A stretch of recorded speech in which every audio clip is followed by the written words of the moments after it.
ಮಹಿಯೋಳು ಅವತರಿಸಿ ಬಂದನು ಕಾಮಜನಕ. ಈ ಮಹಿಯೋಳು ಅವತರಿಸಿ ಬಂದನು ಕಾಮಜನಕ.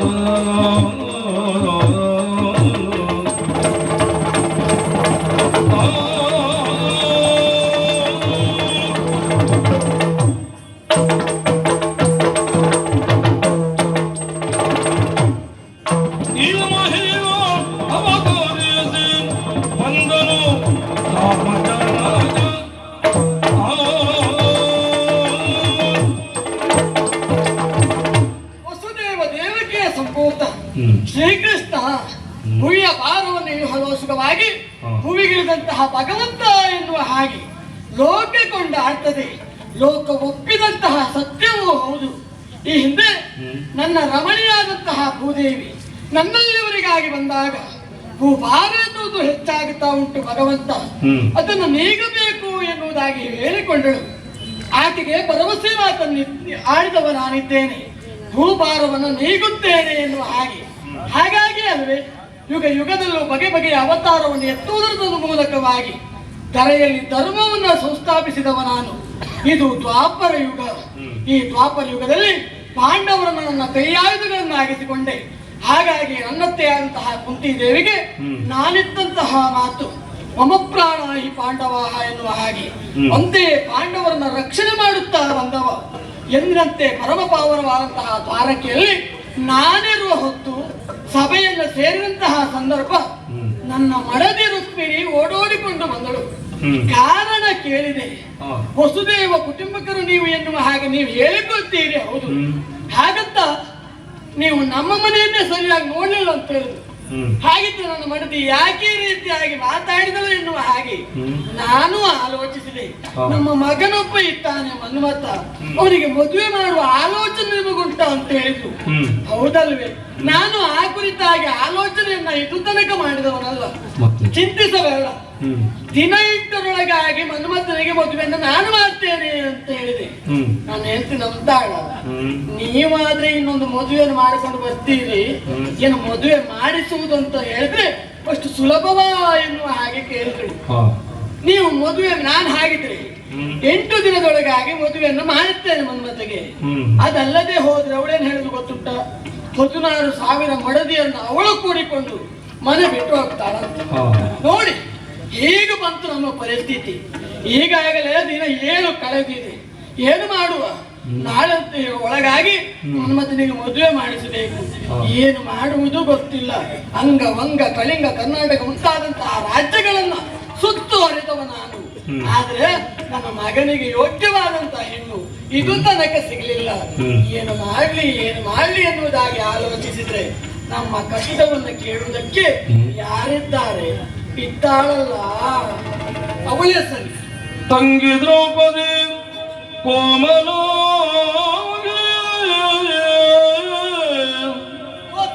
ತಂಗಿ ದ್ರೌಪದಿ ಕೋಮಲಾಂಗಿಯೇ ಮಂಗಳಾತ್ಮಕಿ ಮಧುರ ಭಾಷಿಣಿ, ಮಂಗಳಾತ್ಮಕಿ ಮಧುರ ಭಾಷಿಣಿ. ಹಿಂಗದೆನ್ನಯ ಮಾನವನು ನೀ ಕಾಯಬೇಕೆಂದು, ಹಿಂಗದೆನ್ನಯ ಮಾನವನು ನೀ ಕಾಯಬೇಕೆಂದು.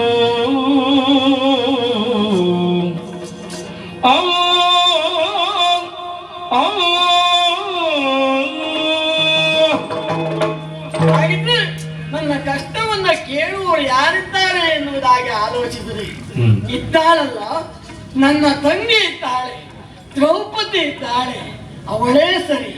ಅವಳು ಬಂದಳು ಅಂತ ಆದ್ರೆ ಈ ಕಾರ್ಯ ಎನ್ನುವುದು ಸಾಂಗವಾಗಿ ನೆರವೇರ್ತದೆ ಎನ್ನುವುದಕ್ಕಾಗಿ ಯಾವುದೇ ಅನುಮಾನ ಇಲ್ಲವೇ ಇಲ್ಲ. ಈ ಹಿಂದೆ ಅವಳ ಮಾನವನ್ನ ಪ್ರಾಣವನ್ನ ಕಾಪಾಡಿದವ ನಾನಿದ್ದೇನೆ. ನನ್ನ ತಂಗಿ ನಾನು ಹೇಳಿದ್ರೆ ಅಲ್ಲ ಅಂತ ಹೇಳುವವಳು ಅಲ್ಲವೇ ಅಲ್ಲ. ಹಾಗಾಗಿ ಅವಳನ್ನೇ ನೆನೆಯುತ್ತೇನೆ. ಅವಳ ಅಂತಸ್ತಿಗೆ ಅವಳ ಮನಸ್ಸಿಗೆ ತಟ್ಟುವ ಹಾಗೆ ಅವಳನ್ನು ನಾನು ಕರೆಯುತ್ತೇನೆ. ತಂಗಿ ದ್ರೌಪದಿ ಕೋಮಲ ಹಂಗಿ ಪಾರಮ್ಮ ಈ ಅಣ್ಣನ ಸಂಕಷ್ಟವನ್ನ ಕೇಳು, ನನ್ನ ಮಾನವನ್ನ ಉಳಿಸು. ತಂಗಿ ಬಾ, ತಂಗಿ ಬಾ, ತಂಗಿ ಬಾ.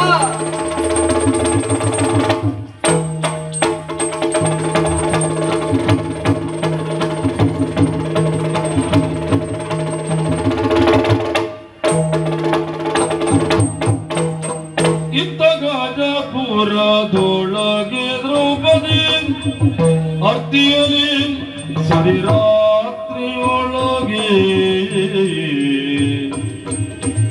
ಅರ್ತಿಯಲಿ ಸರಿರಾತ್ರಿಯೊಳಗೆ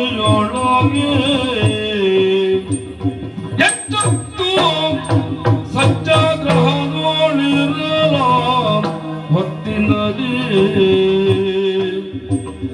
ಎಚ್ಚತ್ತು ಸತ್ಯಾಗ್ರಹದೊಳ್ ಇರಲ ಹೊತ್ತಿನದೇ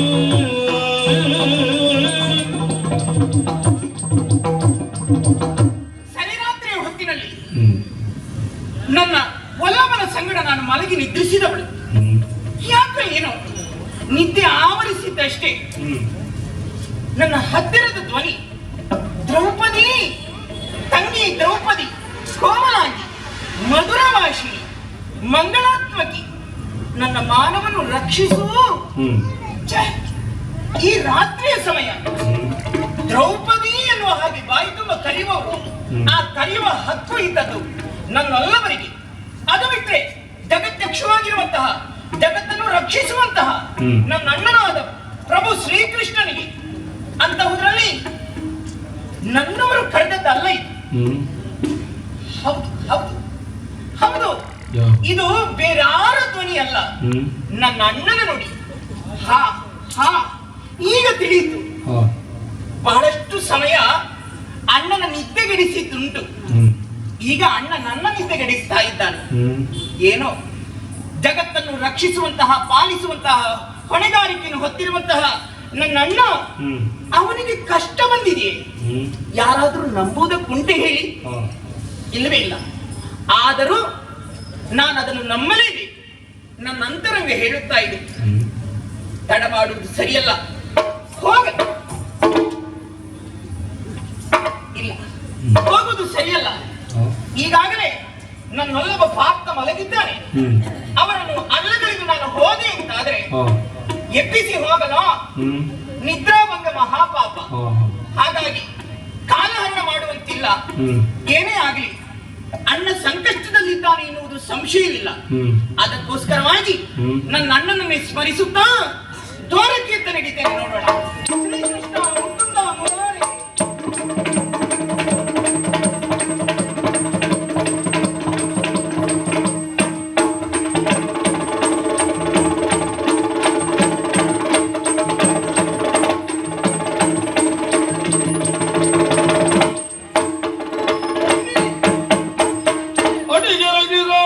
ಸಹಭವೇಯ ಮಸ್ತಕವನ್ನು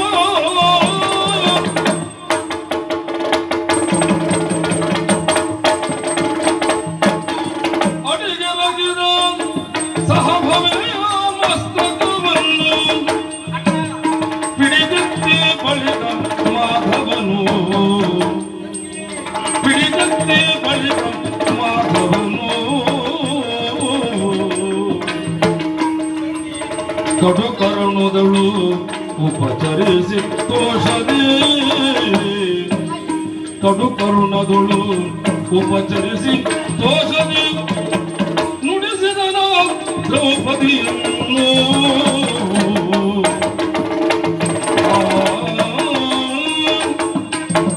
ಅಣ್ಣ ಪವಿತ್ರವಾದ ಪಾದಗಳಿಗೆ ವಂದಿಸಿಕೊಳ್ಳುತ್ತಾ ಇದ್ದೇನೆ. ಮತ್ತಿಗೆ ಮಂಗಳವಾಗಲಿ ಅಂತ ಹೇಳು. ಅಣ್ಣ ತಂಗಿ, ನಿನ್ನನ್ನು ಕಂಡಾಗ ಮನಸ್ಸಿಗೆ ಬಹಳಷ್ಟು ಸಂತೋಷ ಆಯಿತು ನೋಡು. ಅಷ್ಟೇ ಮಾತ್ರ ಅಲ್ಲ, ಪಾಂಡವರು ಹೇಗಿದ್ದಾರೆ? ಕುಶಲಿಗರು, ಕೊದುಳಿಗರು? ಈ ಪ್ರಶ್ನೆ, ಹೌದು, ಈ ಪ್ರಶ್ನೆ ನನ್ನಲ್ಲಿ ಕೇಳುದು. ಪಾಂಡವರು ಕ್ಷೇಮಿಗಳಂತ ನೀ ಕೇಳುದು. ಮುರಮತನೇ ಮುರಮಥನನೇ ಲಾಲಿಸವರೆಲ್ಲ ಕ್ಷೇಮಿಗಳು.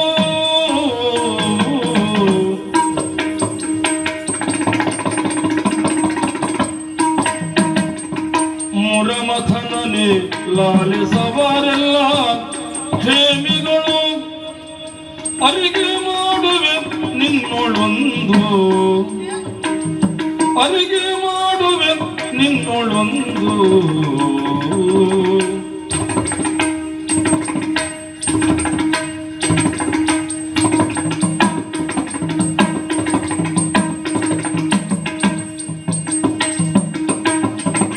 ಇರುಳೇನೋಳೆನ್ನನು ಸ್ಮರಿಸಿದುದು ಏಕೆಂದು ಇರುಳೇನೋಳೆನ್ನ ಸ್ಮರಿಸಿದುದು ಏಕೆಂದು ಚರಣ ಕೆರಗ ಮುಸುರಿದನಾಗ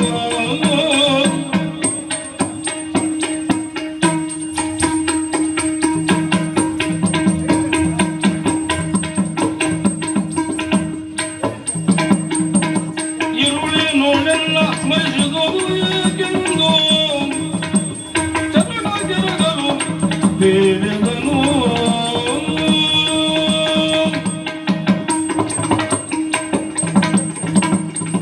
ಅಣ್ಣ ನೀ ಕ್ಷೇಮವಾಗಿದ್ದೀಯೋ ಪಾಂಡವರೆಲ್ಲ ಕ್ಷೇಮವಾಗಿದ್ದಾರೋ ಹೇಗೆ ನಿನ್ನನ್ನು ಕಂಡು ಸಂತೋಷ ಆಯ್ತು ಅಣ್ಣ ನನಗೆ ಆಶ್ಚರ್ಯ ಆಗ್ತದೆ ನಿನ್ ಮಾತಾಡೋದನ್ನು ಕೇಳಿದಾಗ. ಯಾಕೆ ಈ ರಾತ್ರಿ ಹೊತ್ತು ಹಾ. ಶನಿರಾತ್ರಿಯ ಹೊತ್ತು ಹಾ. ನೀ ನನ್ನನ್ನು ಸ್ಮರಿಸಿಕೊಂಡವನು ಹಾ. ತಂಗಿ ದ್ರೌಪದಿ ಕೋಮಲಾಂಗಿ ಹಾ. ಮಂಗಳಾತ್ಮಕಿ ಮಧುರವಾಸಿನಿ ಹ್ಮ್. ಇಂಗದೆನ್ನಯ್ಯ ಮಾನವನ್ನು ರಕ್ಷಿಸು. ಹೌದು ತಂಗಿ ಯಾರದ್ದಪ್ಪ ಈ ಆತ್ಮಧ್ವನಿ ಅಂತ ನಾನು ಆಲಿಸಿ ಕಿವಿಗೊಟ್ಟು ಕೇಳಿದಾಗ ನನ್ನ ಅಣ್ಣನ ಧ್ವನಿ ಬಂದು ನೋಡಿದ್ರೆ ಪಾಂಡವರೆಲ್ಲ ಕ್ಷೇಮಿಗಳ ನೀ ಕ್ಷೇಮದಿಂದಿದ್ಯೋ ಕುಶಲಿಗರು ಅಂತ ಕೇಳಿದ್ಯಲ್ಲ. ಕ್ಷೇಮ ಸಮಾಚಾರವನ್ನು ಕೇಳುವುದಕ್ಕಾಗಿ ಇಲ್ಲಿವರೆಗಾಗಿ ಕಲಿಸಿದ್ದೇನಣ್ಣ. ಆದರೂ ನಿನ್ನ ಕೃಪಾ ದೃಷ್ಟಿಯಿಂದ ಪಾಂಡವರೆಲ್ಲವರು ಕ್ಷೇಮಿಗಳೇ. ಹೆಚ್ಚೇ ಕಣ್ಣ, ನಾನು ಹಸ್ತಿನೆಯಿಂದ ಇಲ್ಲಿವರೆಗಾಗಿ ಆಗಮಿಸುವಾಗ ಆನೆಯಿಂದ ಇರುವೆಯಿಂದ ಆನೆವರೆಗೆ ಎಲ್ಲರೂ ಕ್ಷೇಮವೇ, ಎಲ್ಲಾ ಕ್ಷೇಮಿಗಳು. ಸಂತೋಷ ತಂಗಿ. ಹಾಗಾದ್ರೆ ನೀ ಯಾಕೆ ನನ್ನನ್ನು ಸ್ಮರಿಸಿದ್ದೀಯಾ ಎನ್ನುವುದು ನನಗೆ ತಿಳಿಲಿಲ್ಲ ಅಣ್ಣ, ತಿಳಿಸ್ತೀಯಾ? ಓ ತಂಗಿ ಕೇಳೆಂದೋನೆ ದಿನದಿ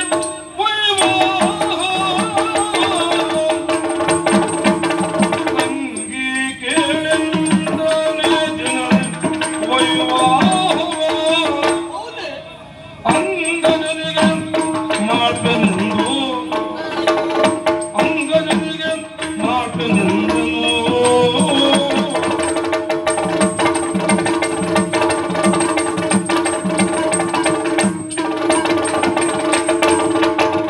ಅಂಗಾನೆ ರುಕ್ಮಿಣಿಯೊಡನೆ ಬೇಳಲು ಮತ ಅಂಗನೆ ರುಕ್ಮಿಣಿಯೊಡನೆ ಬೇಳಲು ಮತ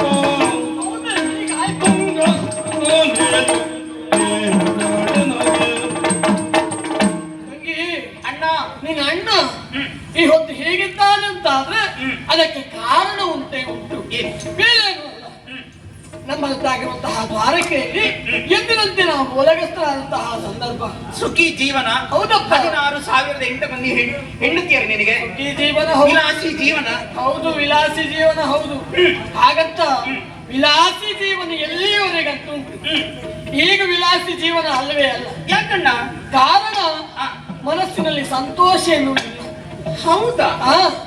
ದುಃಖ ಎನ್ನುವುದು ನನಗೆ ಆವರಿಸಿದೆ. ಹೌದಾ? ಬೇರೆ ಯಾರಿಂದಲ್ಲ, ನಿನ್ನ ಅತ್ತಿಗೆ ರುಕ್ಮಿಣಿಯಿಂದಲಾಗಿ. ಅತ್ತಿಗೆಯಿಂದ? ಹೌದು. ನಮ್ಮ ಅತ್ತಿಗೆ ರುಕ್ಮಿಣಿಯವರು ಯಾವ ಪ್ರಸಂಗದಲ್ಲಿ ಬಿಸಿ ಆಗೋದಿಲ್ಲ. ಬಿಸಿ ಆಗುವುದಿದ್ರೆ ಸತ್ಯಭಾಮ ದೇವಿಯವರು ಮಾತ್ರ. ಬಿಸಿ ಆಗುವುದಿಲ್ಲ. ಹೌದು, ಅವಳು ಬಿಸಿ ಆಗುವುದೇ ಅಪರೂಪಕ್ಕೆ. ಅವಳು ಬಿಸಿ ಆದ್ರೆ ನಮಗೆ ತಲೆ ಬಿಸಿ ಹೆಚ್ಚುತ್ತದೆ ನೋಡು. ಹೌದಾ? ಬೇರೆ ಏನು ಅಂದ್ರೆ ಯಾಕೂ ಇಲ್ಲದ ಬಿಸಿ, ಅಪರೂಪದ ಬಿಸಿ ರುಕ್ಮಿಣಿ ದೇವಿಯವರು. ಅದನ್ನು ಕಂಡು ನಿನಗೆ ತಲೆ ಬಿಸಿ ಆಯ್ತು. ಹೌದೇ?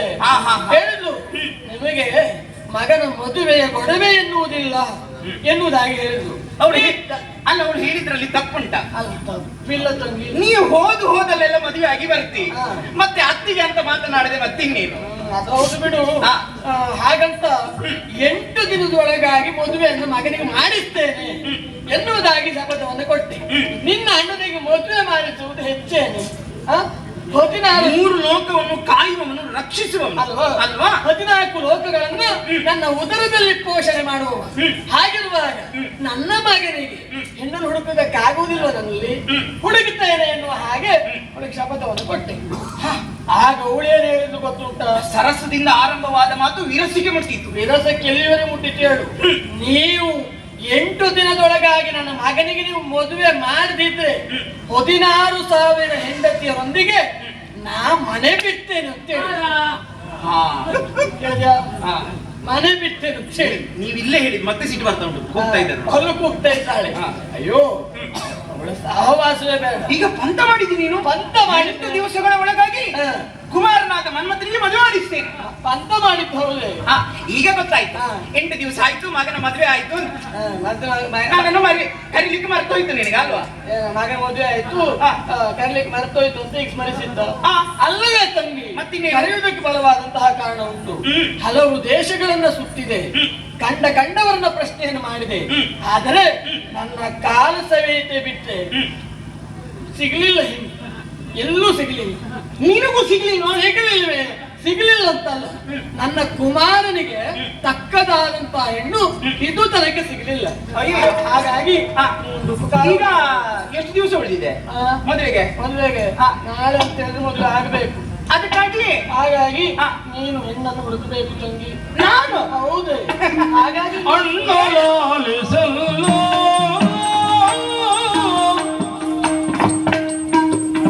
ಅಣ್ಣಲಾಲಿಸಲ್ಲ ಬೇವುದು ಬಣ್ಣದ ಮಾತಲ್ಲ, ಬೇವುದು ಬಣ್ಣದ ಮಾತಲ್ಲ. ಬಣ್ಣಿಸುತ್ತೀ ಬರಿಯಿಂದಲೇ ನುಡಿದರೆ, ಬಣ್ಣಿಸುತ್ತೀ ಬರಿಯಿಂದಲೇ ನುಡಿದರೆ, ಹೆಣ್ಣು ನಾನು ಕೇಳೆನ್ನಿಂದ ಪೂಜೆ, ಹೆಣ್ಣು ನಾನು ಕೇಳೆನ್ನಿಂದ ಅಪ್ಪುದೇ.